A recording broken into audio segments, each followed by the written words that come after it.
লাস্টে আমার প্রাণনাশের হুমকি দেওয়া হয়েছে, আমার ছেলেকে মেরে ফেলবে, আমাকে মেরে ফেলবে, তারপরও আমি ফাঁকি দিয়েছি।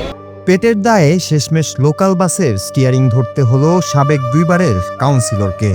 হ্যাঁ, শুনতে অবিশ্বাস্য মনে হলেও এটাই নির্মম বাস্তব। ফেনীর সোনাগাজী ফেনী আঞ্চলিক মহাসড়কে এখন প্রতিদিন ভোরে বাসের চাকা ঘোরান সোনাগাজী পৌরসভার ১ নং ওয়ার্ডের সাবেক কমিশনার সৈয়দ গিয়াসউদ্দিন শিপুল।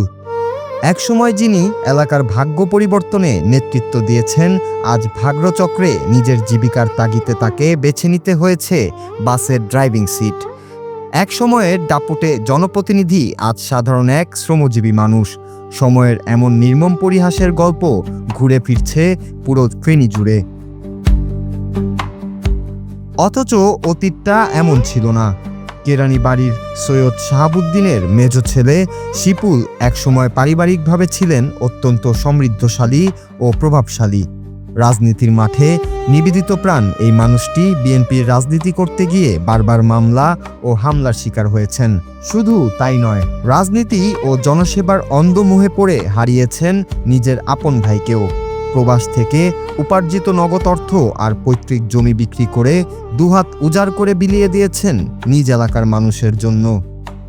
সবসময় নিজের পকেটের টাকা দিয়ে জনগণের মুখে হাসি ফোটানো এই নিঃস্বার্থ মানুষটি আজ রাজনীতির নিষ্ঠুর বেড়াজালে পড়ে নিজেই হয়ে গেছেন সম্পূর্ণ নিঃস্ব। বর্তমানে আমি গাড়ি চালাই, জীবিকা নিই। আমি 2003 সালে প্রথম যখন সোনাগাজী পৌরসভা গঠিত হয়েছে তখনই আমি নির্বাচন করি, বিপুল ভোটে জয় করছি। এরপর থেকে আমি পরের বারও নির্বাচন করি, আমি জয় হয়েছি, মানুষের সেবা করতেছি। তো এগুলা করে আমি অনেক হামলা বহুত কিছু গেছে আমার উপরে, হুমকি টুমকি।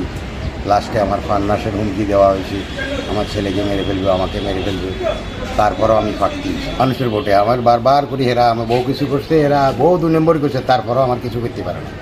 বিদেশ থেকে আমি, আমার বড় ভাই লন্ডন ছিল, অনেক টাকা উপার্জন করছি। আমার কাছে বাস ছিল 3টা, তারপরে মাইক্রো ছিল একটা, প্রাইভেট ছিল একটা, আমার ইভেনকি বড়ও ছিল, বুঝছেন না। আমি এগুলো এই রাজনীতির পিছনে বস, এই কলহলের পিছনে, মামলা হামলার হুমকির পিছনে বা সব কিছুর পিছনে আমার সব ধ্বংস। রাজনীতির পরিস্থিতি দেখতেছি, যারা রাজনীতি করে তারা রাতারাতি কোটিপতি। কিন্তু আমরা তো এত বছর আমরা রাজনীতি করলাম, এত কিছু করলাম, নিজের টাকা অপচয় করি, আমরা রাজনীতি করছি বিএনপির অঙ্গ সংগঠন আমরা টিকে রেখেছি। অন্তত পক্ষে সোনাগাজী প্রত্যন্ত অঞ্চলে আমাদের ফ্যামিলির নাম বললে আমরা হারেছি। এলাকাবাসীর ভালোবাসায় টানা 2বার কমিশনার নির্বাচিত হওয়া এই মানুষটির বর্তমান জীবনযাত্রার চিত্র বুক কাঁপিয়ে দেওয়ার মতো।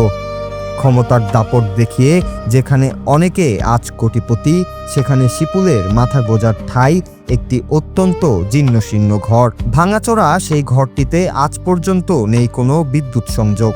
এই তীব্র গরমে ঘোর অন্ধকারের বিদ্যুৎবিহীন ঘরে 2টি সন্তান নিয়ে কোনো রকম দিন যাপন করছেন এক সময়ের এই রাজপথ কাঁপানো নেতা। ক্ষমতা বা জনপ্রতিনিধি শব্দটার সাথে যে বিলাসিতা জড়িয়ে থাকে, শিপুলের জীবন যেন তার পুরো উল্টো পিঠ। তো 2বারের কাউন্সিলর, প্রায় 3বারের মতোই হয়েছে। তো এই এলাকার জনগণের সাথে ঘাটছে, এর সাথে কিছু কখনো করে নাই। জনগণের জন্য অনেক উপকার করছে। জনগণ যখন ডাকছে তাকে, তখন জনগণের ডাকে সে সাড়া দিয়ে এলাকার উন্নয়নের জন্য অনেক কিছু করছে। এদের কৃতিত্ব সম্পৃক্তি বা কিছু নষ্ট করিয়া রাজনীতি করছে, সে রাজনীতি থেকে তো কিছু পয়দা করতে পারে নাই। এই এলাকার জনগণের জন্য খাটছে, এইটা আগামীতে যেন তার। কমিশনার শিপুল এই এলাকার জন্য খুব উন্নয়নও করছে, কোনো দুর্নীতিও করে নাই, সবার জন্য মিলেমিশে চলছে, এবং কি দেশের জন্য, এলাকার জন্য অনেক খাটাখাটি সে করছে। কিন্তু বাপের দিনে জায়গা সম্পত্তি অনেক কিছু হারাই এলাইছে, বুঝলেনি। তারপরও যদি সামনের মুই আল্লাহর হুকুম নির্বাচন করে, সেই নির্বাচিত হবে। শিবল বহুত ভালো লোক আলাদিনে, এই এলাকার জন্য এই যে কাউন্সিলর আছিল খুব ভালো কাজ করছে, কোনো এই দুর্নীতিবাদা করে নয়, বাপের দিনে জায়গা সম্পত্তি সব হারাই ফেলছে। এই কমিশন করি। শিপুল আজ এক জীবন্ত দৃষ্টান্ত যে সততার সাথে রাজনীতি করলে দিন শেষে কি নির্মম পরিণতি বরণ করতে হতে পারে। বাসের স্টিয়ারিং হাতে তার এই সংগ্রামী জীবন যেমন আমাদের মনে করিয়ে দেয় তার সততার গল্প, ঠিক তেমনি আঙুল দিয়ে দেখিয়ে দেয় আমাদের সমাজের এক চরম অসঙ্গতিকে। নিজের সবটুকু বিলিয়ে দিয়ে আজ যিনি পথের মানুষ, সমাজ কিংবা রাজনৈতিক দল তার এই ত্যাগের মূল্যায়ন করবে কি, নাকি লোকাল বাসের হর্নের শব্দের নিচে চিরতরে হারিয়ে যাবে এক সৎ ও নিঃস্বার্থ সাবেক কাউন্সিলরের আর্তনাদ?